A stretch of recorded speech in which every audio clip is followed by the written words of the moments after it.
Assalamualaikum warahmatullahi wabarakatuh. Waalaikumsalam warahmatullahi wabarakatuh. Bismillahirrahmanirrahim. Alhamdulillahi rabbil alamin. Wassalatu wassalamu ala ashrafil anbiya'i wal mursalin wa ala alihi wa ashabihil mujahidin at-tahirin, amma ba'du. Saudara-saudara kaum muslimin rahimakumullah. Ada beberapa jenis dosa-dosa besar. Jenis yang pertama, asyirku billah. Syirik atau menyekutukan Allah. Dari sekian deretan dosa-dosa besar, syirik ini merupakan bapak moyangnya dosa. Dedengkotnya dosa.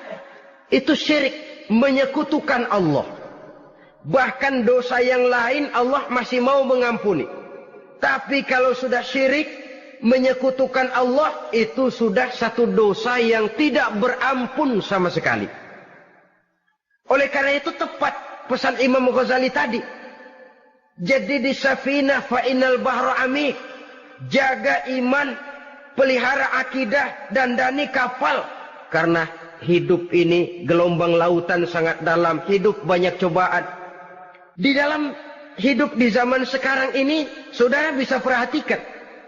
Di mana tensi ekonomi tinggi, lapangan kerja sulit, persaingan hidup makin tajam, sifat egois dan individualis tumbuh di mana-mana, rasa solidaritas sosial menurun, sifat gotong royong musnah, orang mudah potong kompas, potong jalan. Ingin cepat kaya, ingin cepat naik pangkat, ingin dapat kedudukan. Kadang-kadang akidah pun terjual, akidah pun musnah, jatuh ke jurang syirik pun tidak jadi soal. Itu yang kita khawatirkan. Kalau dosa-dosa yang lain Allah masih mau mengampuni, tapi kalau sudah jatuh kepada syirik, Allah sama sekali tidak akan memberikan ampun. Dalam kaitan dengan ini barangkali tepat sinyalemen Imam Ali itu. Andai kata kemiskinan merupakan satu kepribadian, saya akan membunuhnya lebih dahulu. Artinya memang kemiskinan ini sering mendorong orang kepada jurang kemusyrikan. Tidak tahan menghadapi godaan perut akibat tensi ekonomi yang tinggi, lapangan kerja yang sulit. Iman pun jadilah ditukar dengan 3 liter beras. Akidah pun jadilah dibarter dengan 3 bungkus supermi. Dengan pakaian bekas, dengan obat-obatan. Tidak jadi soal baginya mengejar kebahagiaan yang relatif singkat dengan mengorbankan kebahagiaan yang abadi. Persis ibarat pepatah, nyari jarum kampak hilang. Mencari sesuatu yang kecil, yang besar jadi sia-sia. Membela perut, mengorbankan akidah. Na'udzubillah summa na'udzubillah. Saudara-saudara kaum muslimin rahimakumullah. Ini fakta. Ini kenyataan. Dan hal semacam ini tidak bisa diatasi cuma dengan ceramah, simposium, diskusi, seminar. Apalagi Nabi berpesan, solahu ummati bil ilmi wal mal. Umatku hanya bisa menjadi baik akidahnya dengan ilmu dan harta. Itu bahasa Nabi. Kalau bahasa kita sekarang, dengan ekonomi dan pendidikan. Ilmu, pendidikan, ekonomi, harta. Tanpa itu sangat besar kemungkinan kita bisa menjual akidah terjerumus di lembah kemusyrikan. Maka terutama kepada saudara-saudara saya, muslimin yang terpencil jauh dari kota-kota besar, yang kadang dalam kehidupan seharinya imannya sering digoda oleh supermi, akidahnya sering ditantang oleh pembagian beras, pakaian-pakaian bekas, obat-obatan dan sebagainya. Jaga dan bentengi akidah kita. Lebih baik nyawa berpisah dari badan, asal iman jangan berpisah dari hati. Kepada adik-adik saya para remaja, para pemuda di kota-kota besar, yang iman dan akidahnya sering ditantang dengan minuman-minuman keras, fasilitas-fasilitas yang menghanyutkan, yang secara terarah dan praktis sedikit demi sedikit menggiring kita untuk keluar dari nilai-nilai akidah. Hati-hati, jaga baik-baik, sebab intan paling mahal, mutiara paling berharga, tidak lain nilai iman ini. Tergelincir kita daripadanya, jatuh ke lembah kemusyrikan, jatuh ke satu dosa yang teramat besar, yang Allah tidak akan pernah memberikan ampun lagi. Ini dosa besar yang pertama. Yang kedua, qatlun nafsi illa bil haq. Membunuh orang tanpa alasan yang benar. Di zaman kesulitan ekonomi kadang-kadang orang mudah nekat. Tengok saja. Kadang-kadang karena pasal uang 100-200 perak saja nyawa bisa melayang. Kadang-kadang karena urusan yang remeh, salah omong, salah ambil, salah ucap, salah pegang, nyawa bisa jadi melayang. Alangkah murahnya nyawa, seakan-akan kita yang punya. Padahal nyawa itu hak milik Allah. Tidak pantas kita merampasnya, tidak pantas kita menghilangkannya dari jasad seseorang. Oleh karenanya, membunuh orang merupakan satu dosa yang sangat besar. Jangankan kepada orang yang seakidah, orang yang lain akidah saja pun, kalau dia hidup berdamai, rukun, berdampingan, kita harus melindungi. Apatah lagi teman seakidah sendiri. Saudara-saudara kaum muslimin rahimakumullah. Pantas kalau Nabi menyatakan, apabila dua orang Islam sudah saling berkelahi, berbunuh-bunuhan, al-qatil wal maqtul finnar. Yang membunuh dan yang dibunuh dua-duanya sama-sama masuk neraka. Sahabat heran, ya Rasul, kalau yang membunuh masuk neraka sih wajar, tapi yang terbunuh kok neraka juga, kenapa? Kata Rasul, sebenarnya dia juga cuma sudah niat untuk membunuh, cuma keduluan saja. Andai kata dia tidak terbunuh, tentu dia yang akan membunuh. Saudara-saudara kaum muslimin rahimakumullah. Islam sesuai dengan namanya adalah agama damai. Kita tidak boleh mencari-cari musuh. Walaupun tidak boleh lari kalau bertemu musuh. Oleh karenanya, pantang seorang muslim menimbulkan benih keonaran menjadi biang kerok buat lingkungannya. Sesuai dengan namanya, seorang muslim adalah seorang yang dalam hidup senantiasa berusaha menebarkan salam, menebarkan kedamaian, ketenangan dan ketentraman. Dengan prinsip musuh jangan dicari, bertemu pun jangan lari. Yang ketiga termasuk dalam kelompok dosa besar ini, syurbul khamr, meminum minuman keras. Termasuk di dalam kata khamr ini ganja, morfin, narkotik. Sebab apa? Jenis minuman semacam itu tidak hanya merusak keadaan sekarang, tapi sekaligus merusak kehidupan yang akan datang. Kalau itu jatuh di tangan generasi muda, artinya kan merusak kehidupan masa depan daripada suatu bangsa.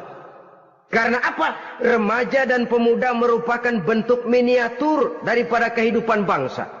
Akan bagaimana warna umat Islam di Indonesia, bahkan akan bagaimana warna Indonesia 30, 40, 50 tahun yang akan datang, remaja sekarang jawabannya. Kalau remaja kita sekarang ini kerjanya cuma bisa nyekek botol, insya Allah bangsa Indonesia 30, 40 tahun yang akan datang akan tumbuh menjadi bangsa teler. Tidak banyak yang bisa kita harapkan. Remaja adalah gambaran masa depan dari satu bangsa, dari satu umat. Dan remaja itu di dalam dirinya secara fitrah terkumpul semua bakat, terdapat semua kemungkinan. Kita ini lahir membawa sifat pemimpin, tapi juga membawa sifat pengacau. Kita ini ada bakat jadi orang jujur, ada bakat jadi pengkhianat. Kita ini ada bakat menjadi orang baik-baik, kita juga punya bakat jadi biang kerok. Kita kemungkinan bisa jadi pemimpin bangsa, tapi juga bisa menjadi pemimpin bangsat. Nanti lingkungan dan pendidikan akan menumbuhkan, membentuk mana yang tumbuh lebih subur. Kalau lingkungan dan pendidikannya lebih banyak bercerita tentang kejujuran, maka nilai kejujuran yang akan tumbuh lebih banyak dalam jiwanya. Dan insya Allah diharapkan dia akan menjadi manusia yang jujur di kelak kemudian hari nanti. Dan masalah minuman keras ini sebenarnya berkait. Kita tidak bisa cuma menyalahkan remaja saja, menyalahkan pemuda saja, karena bagaimanapun masalahnya kompleks. Menghancurkan sesuatu tanpa melihat kausalnya, tanpa melihat sebab akibatnya, kan sama juga bohong. Kemungkinan karena broken home, kemungkinan karena pergaulan, kemungkinan karena kurang perhatian orang tua, kemungkinan karena akibat bacaan, tontonan, atau fasilitas berupa dibukanya pabrik-pabrik minuman keras, dijualnya minuman-minuman keras, di warung-warung yang remang-remang, yang memberikan kenikmatan, kebahagiaan, dan kebanggaan tersendiri, sehingga akhirnya orang terangsang untuk datang dan minum di sana. Pada dasarnya memang sepele, cuman minum, nggak ngerugiin orang lain kan? Iya, pada waktu minum. Tapi dikala sudah mabuk, out of control, apapun bisa kita lakukan. Yang kita ucapkan kita tidak sadari lagi, yang kita kerjakan tidak kita sadari lagi. Dikala itu segala macam kejahatan bukan sesuatu yang tidak mungkin untuk kita laksanakan. Nggak ngerugiin orang lain, memang pada saat mau minum. Tapi begitu minum, mabuk, kita bisa merugikan orang lain. Setidaknya merugikan diri sendiri. Pertumbuhan IQ menjadi lemah, semangat kehidupan hilang, gairah kerja menurun, kalau tidak ada sama sekali. Lalu apa yang bisa kita lakukan di dalam kehidupan? Dan akan lebih celaka kalau ini menimpa kehidupan generasi muda kita. Kadang-kadang yang ironi ya, kalau yang orang tuanya mampu barangkali masih tertolong, tapi yang orang tuanya kondisi ekonomi lemah masih kepengen teler juga. Orang tuanya nggak mampu masih pengen mabuk. Dari ganja, morfin nggak dapat, akhirnya kaleng cat diisepin. Yang penting kan bisa teler, mendatangkan satu kebahagiaan tersendiri. Itu sebabnya memang satu kejahatan menurut teori polisi ya, hanya bisa terjadi karena faktor N dan K, niat dan kesempatan. Niat ada, kesempatan ada, jadi orang jahat. Kurang salah satunya, biasanya kejahatan terbendung. Niat ada, kesempatan tidak ada, sulit berbuat jahat. Kesempatan ada, niat tidak ada, tidak mungkin orang jahat. Tapi yang paling dominan sebenarnya niat. Kalau niat sudah kuat, kesempatan bisa dicari. Kesempatan bisa diciptakan. Biar Hansip nongkrong, ditungguin lengahnya. Iya biarin, jam 11 sampai jam 2, matanya melotot, jam 3 dia mulai ngulet, ngempet. Nah, di saat itu saya masuk ke rumahnya. Kalau niat kuat, kesempatan bisa diciptakan. Dan kalau sudah niat, ini masalah hati. Kalau sudah masalah hati, menyangkut soal moral. Moral artinya sudah masuk kepada kehidupan agama. Saudara-saudara kaum muslimin rahimakumullah.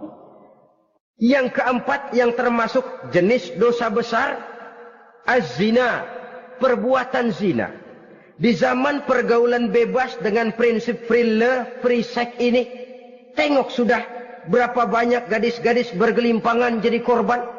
Berapa banyak bayi-bayi yang lahir ke dunia tanpa tahu kemana dia mesti memanggil bapak. Apakah deretan jumlah korban ini masih harus bertambah lagi? Paling tidak, biarlah yang sudah jadi korban, tapi jangan bertambah lagi hendaknya.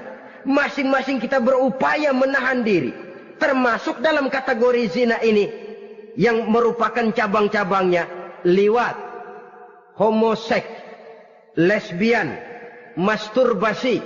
Bahkan masturbasi itu termasuk jenis zina tangan, dan itu juga merupakan satu dosa. Di samping dosa juga merusak diri. Karena bagaimanapun juga dia akan mengurangi kemampuan daya pikir seseorang. Maka agama memberikan jalan keluar. Pesan Nabi, ya ma'syara syabab, Man istata'a minkumul ba'at falyatazawwaj. Hai para pemuda, kata Nabi, barang siapa di antara kamu yang sudah bisa ba'at, yang sudah mampu ba'at. Ba'at itu artinya memberikan nafkah, baik nafkah zahir maupun nafkah batin. Falyatazawwaj, maka hendaklah dia kawin. Jadi yang maksud ba'at ini ya nafkah zahir, ya nafkah batin. Kita kadang-kadang cuma bisa ngasih nafkah batin saja sudah merasa pokoknya kan saya sanggup untuk kawin, lalu kawin tanpa kehilangan, dengan kehilangan pertimbangan. Saudara-saudara, wa illam yastati', adapun kalau dia belum mampu, fa alaihi bisyam, hendaknya dia banyak puasa. Fa innahu lahu wija, karena puasa itu akan merupakan benteng jangan sampai orang memperturutkan hawa nafsunya. Andai kata puasa belum hobi, banyaklah olahraga para pemuda, para remaja. Karena dengan olahraga, pemikiran untuk memperturutkan hawa nafsu agak sedikit terkendali dan energi tersalurkan dalam bentuk yang positif. Pendeknya kreatif, banyak kegiatan. Ini pesan Imam Syafi'i tepat itu. Kata beliau, inni ra'aitu wuqufal ma'i yufsiduh. Insala toba wa illam yajri lam yatib. Aku melihat air kalau diam rusak, tapi kalau dia mengalir jernih. Air kalau ngendap, nggak ngalir, nyamuk nyarang di situ, bisa jadi sumber penyakit. Manusia hidup begitu. Kalau nggak punya kegiatan, nggak kreatif, kerjanya cuma delohom, ayam-ayam, akhirnya jadi ngerusak. Ngomongin orang. Jano ngapa? Ano. Kebangetan nggak ngapa-ngapain, orang aja dipontenin. Orang diomongin, lahirlah namimah, lahirlah ghibah. Saudara-saudara, air itu kalau ngendap ada aja yang nyarang. Tapi kalau dia ngalir, orang ada kesibukan, insya Allah dia tidak akan jatuh kepada sesuatu yang bisa mengundang dosa. Isilah waktu dengan hal-hal yang bermanfaat.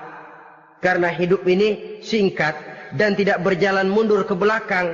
Mundur hancur, berhenti diinjak orang. Sekali melangkah, jangan surut mundur ke belakang. Homoseks, terlepas dari penyakit kejiwaan.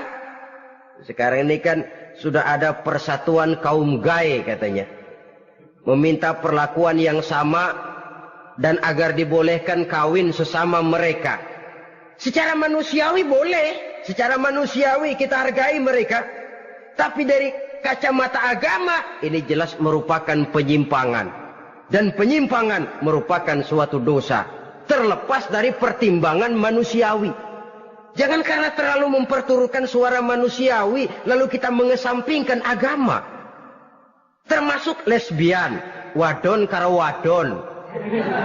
Kalau homo itu kan lanang karo lanang katanya. Saudara-saudara kaum muslimin rahimakumullah. Ini bukan penyakit baru. Liwat, homoseks sudah dikenal dari zamannya Nabi Lut. Laki dengan laki.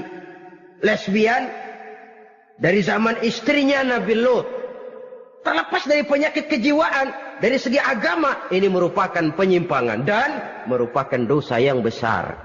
Yang kelima, yang termasuk jajaran dosa kelas kakap, qazful mu'minina wal mu'minat, menuduh orang mukmin yang baik-baik, laki atau perempuan, melakukan perbuatan zina sehingga hancur namanya di masyarakat.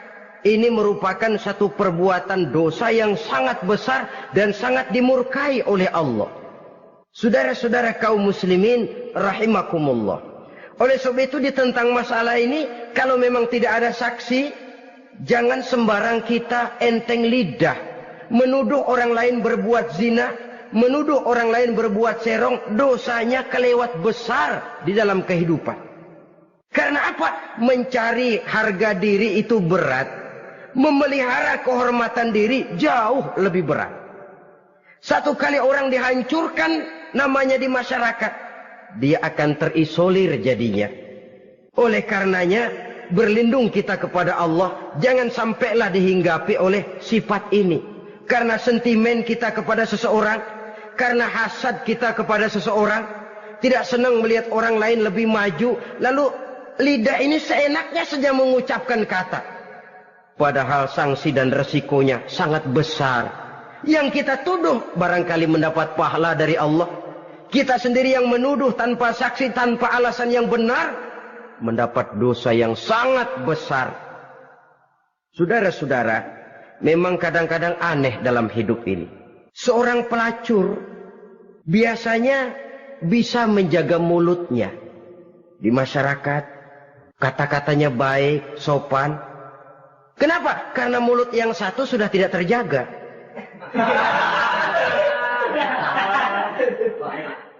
Kita kadang-kadang kehormatan bisa kita jaga, tapi mulut tidak terkontrol. Ngomong saenake dewe, bikin orang mangkel, kesal, fitnah sana, fitnah sini, menghancurkan nama baik orang, ngomongin yang macam-macam. Bagai-bagai macamlah caranya. Saudara-saudara kaum muslimin yang berbahagia. Jadi dengan demikian, menuduh orang lain berbuat zina, sedangkan orang itu tidak pernah melakukannya, ini termasuk satu dosa yang sangat besar di dalam kehidupan ini. Yang keenam, al-'aqu bil walidain, durhaka kepada ibu bapak. Seorang anak, bagaimanapun banyak nilai ibadahnya, banyak kebaikan di masyarakat, menyandang berbagai macam gelar, pangkat dan jabatannya tinggi, tapi kalau sudah durhaka kepada kedua orang tuanya, alamat hidup tidak lagi membawa keberkahan. Dan itu dosa yang sangat besar. Sampai Nabi sabdakan, ridho Allah ada di dalam keridhaan ibu bapak. Murka Allah pun ada di dalam kemurkaan ibu dan bapak. Walaupun belum tentu setiap kita orang tua, tapi yang jelas setiap kita adalah anak. Dan setiap anak punya ibu dan bapak. Jangan sampai kacang lupa kepada kulitnya. Saudara-saudara kaum muslimin rahimakumullah. Durhaka kepada ibu bapak merupakan perbuatan yang sangat dimurkai oleh Allah. Apalagi ibu yang telah melahirkan kita, bahkan mengandung kita.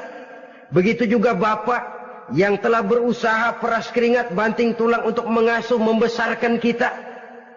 Tidak ada perbuatan baik yang kita lakukan untuk bisa menebus kebaikan daripada ibu dan bapak kita. Setidaknya kalau belum bisa berbuat baik kepadanya, kepada keduanya, janganlah menyakiti hati keduanya. Itu saja dulu yang harus dijaga. Kadang-kadang sudah berbuat baik enggak, nyakitin melulu. Sudah nyenangin belum bisa, saban sehari nyakitin saja. Padahal kedua orang tua itu doanya manjur, sebagaimana sumpahnya juga bisa jadi kenyataan. Dan sering bahkan menjadi kenyataan. Sampai ibu bapak sudah wafat, sudah meninggal sekalipun, kewajiban berbakti masih harus terus dilakukan oleh seorang anak. Lalu yang ketujuh, at-tawalli yaumaz zahfi, berpaling pada hari pertempuran. Orang sedang sibuk-sibuk menghadapi musuh, maksudnya berjuang membela agama ini, dia lari menyelamatkan diri. Pengecut, mental munafik. Ayo, kalau demi agama, mari kita maju ke depan. Allahu Akbar. Yang besar Allah, yang lain kecil semua. Maju. Orang lain maju serentak, dia mundur jauh ke belakang. Mental munafik, mental calo istilah sekarang ini. Oh itu calo, mental calo. Tuhan gedek banget itu. Coba ya, calo itu paling sibuk nyuruh penumpang naik. Tapi sementara penumpang naik sampai ke tempat tujuan masing-masing, calonya nggak kemana-mana, diem aja di situ. Cuma orang aja disuruh naik. Saudara-saudara, kerja bakti, orang turun ke comberan, dia naik ke tempat tidur. Mundur di hari pertempuran, menyebabkan orang lain gugur, dia sendiri menyelamatkan diri. Mental pengecut, mental munafik, itu merupakan dosa yang sangat besar. Saudara-saudara kaum muslimin rahimakumullah. Itu sebabnya agama itu memerlukan keberanian. Memang, tapi bukan keberanian yang tanpa perhitungan. Sebab berani tanpa berhitung namanya berani babi. Kita berani kalau benar, kita harus takut. Kalau salah, jangan dibalik. Salah berani, nekat namanya. Benar takut, pengecut namanya. Orang yang pengecut adalah orang yang takut membela kebenaran. Orang yang nekat sesungguhnya, udah salah nggak malu lagi. Udah salah, nekat lagi. Merasa rugi berbuat kebaikan, puas kalau berbuat kejahatan. Padahal Nabi pesan, siapa yang berbuat dosa sambil tertawa, nanti dia akan masuk neraka sambil menangis. Karena itu dipesan pula di dunia ini, sering-seringlah mencuci mukamu dengan air mata taubat. Cuci lidahmu dengan zikir kepada Allah. Bersihkan hatimu dengan air ikhlas. Saudara-saudara kaum muslimin rahimakumullah. Kan ada toh orang berbuat baik nggak gembira. Tapi berbuat jahat malah puas. Atau sama saja orang lain berbuat baik, hatinya kesel. Orang lain berbuat jahat, dia malah mendukung. Atau orang lain tergelincir berbuat jahat, dia malah girang. Ini kan tidak objektif. Karena yang berbuat baik, orang yang dia keselin, dia nggak seneng. Tetapi karena yang berbuat jahat, orang yang dia senengin, dibenerin juga. Itu nggak objektif namanya. Mundur di hari pertempuran pada saat saudara-saudara kita sedang menghadapi musuh, sikap pengecut yang sangat dibenci Allah. Yang kedelapan, termasuk kelompok dosa besar, aklu malil yatim, makan harta anak yatim. Kadang-kadang ada orang mengeksploitir loh nasib anak-anak yatim. Karena biasanya para dermawan peka kalau mendengar nasib yatim, memberikan santunan. Si yatim belum makan, yang ngurusin udah pada kenyang. Mengeksploitir, memakan harta anak yatim termasuk dosa yang sangat besar. Sehingga Nabi pesan, ana wa kafilul yatim kahataini yaumal qiyamah. Aku dan orang yang menyantuni anak yatim seperti dua jari ini di hari kiamat. Rumah yang paling dimuliakan Allah adalah rumah yang di dalamnya ada anak yatim yang hidupnya dihormati. Hidupnya disantuni, keperluannya dicukupi. Maaf saja, tahap kita menyantuni anak yatim ini baru tahap setahun sekali. Kalau Muharram kita agungkanlah, kita besarkan. Lebaran yatim katanya. Kita kumpulkan dana, kita usap kepala yatim, kita kumpulkan beras. Kita bagikan hari itu. Perkara bulan depan kelaparan, kita tutup kuping. Perkara bulan berikutnya dia kelaparan, kita masa bodoh. Bahwa di bulan Muharram kita santuni yatim piatu itu sudah baik. Tapi akan lebih baik lagi kalau kita sanggup menjadi bapak asuh mereka, memikirkan sekolah mereka, ada kontinuitas. Kalau mereka diasuh oleh orang lain, lalu bertukar agamanya, berpindah akidahnya, kita ngomel habis-habisan. Tapi kita ada kemampuan, kita tidak mau berbuat semacam itu. Ya sama juga bohong namanya. Saudara-saudara kaum muslimin rahimakumullah. Orang yang menyantuni yatim mendapat pahala besar. Tapi orang yang mengkorup harta anak yatim, dosanya juga sangat besar. Berhati-hatilah kalau kita diberikan kepercayaan oleh masyarakat untuk mengurus anak-anak yatim. Karena pahalanya besar, resikonya juga besar. Yang kesembilan, syahadatuz zur, sumpah palsu.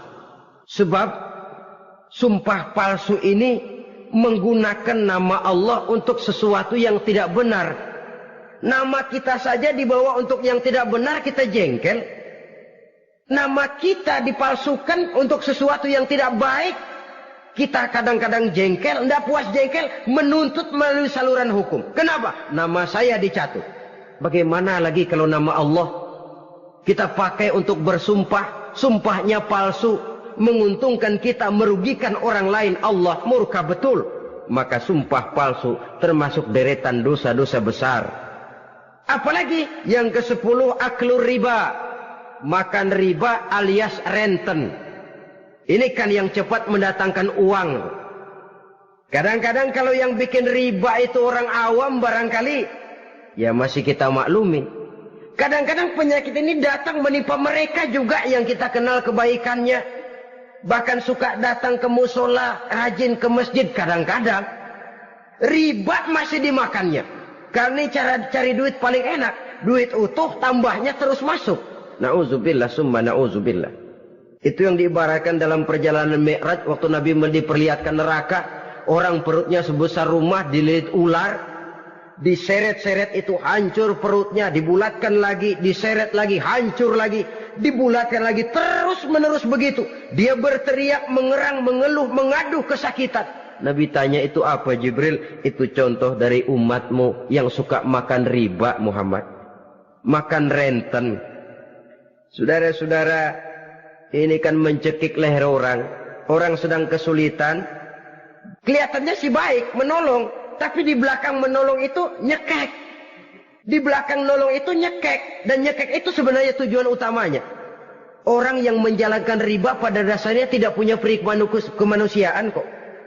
Kalau dia kelihatannya mau menolong, kelihatannya motifnya mencari untung di belakang itu. Jauh dari kemanusiaan. Yang ke-11, saudara-saudara, termasuk jajaran dosa besar itu, qat'ur rahim. Memutuskan silaturahmi. Marah, hobi sama marah. Kalau 3 hari nggak marahan sama orang, ngebet palanya. Selalu nyari gara-gara. Kalau udah marah berlaku perpanjangan waktu. Tahun, 2 tahun, kadang-kadang seumur hidup. Saudara hadirin yang saya muliakan. Apalagi mengurangi timbangan termasuk kelas dosa besar. Makan suap termasuk dosa besar. Semir menyemir dosa besar. Apalagi bunuh diri. Nah ini, bunuh diri dosa besar. Kadang-kadang karena sulit nekat. Daripada hidup susah mendingan mati sekali.